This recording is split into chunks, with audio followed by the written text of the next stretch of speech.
不要担心，不要忧虑，不要担心昨天发生的事情，那只会形成我们的忧郁。不要担心明天将要发生的事情，那将会成为我们的焦虑。不要为那我们不能改变的事情而担心或钻牛角尖。不要为明天忧虑，因为明天自有明天的忧虑。一天的难处，一天担当就够了。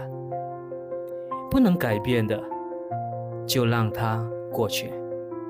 还没发生的，就活在当下，感恩和享受我们今天吧。